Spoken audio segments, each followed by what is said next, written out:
BJP MP Dharmapuri Arvind కీలక వ్యాఖ్యలు చేశారు. రేవంత్ బీజేపీలోకి వస్తే ఆహ్వానిస్తామన్నారు. కిషన్ రెడ్డి రాష్ట్ర అభివృద్ధిని అడ్డుకునే వ్యక్తి కాదన్నారు. ఆయన ఏ ప్రాజెక్ట్ ని అడ్డుకున్నారో రేవంత్ రెడ్డి స్పష్టత ఇవ్వాలన్నారు. మాజీ మంత్రి కాంగ్రెస్ ఎమ్మెల్యే సుదర్శన్ రెడ్డి వ్యవహార శైలి సరిగ్గా లేదని మండిపడ్డారు ధర్మపురి అరవింద్. రేవంత్ రెడ్డి బీజేపీలోకి వస్తా అంటే ఆహ్వానిస్తాం. ఒకవేళ రాహుల్ గాంధీ ఆయన గ్రహాంతరవాసి ఆయనకు అర్థం కాక దింపిండు అనుకో, దింపితే రేవంత్ ఉట్టుకు కూర్చుంటాడా? చెప్పులు ఉంటాడు, ఉట్టుకు కూర్చుంటాడా?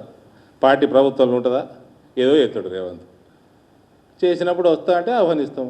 నా తరఫున ఆహ్వానిస్తాం. మరి డెసిషన్ నా చేతిలో లేదు. డెసిషన్ కిషన్ రెడ్డి అమ్మాయకుడు పాపం పెద్ద కిషన్ అన్న ఇవన్నీ చేస్తాడా?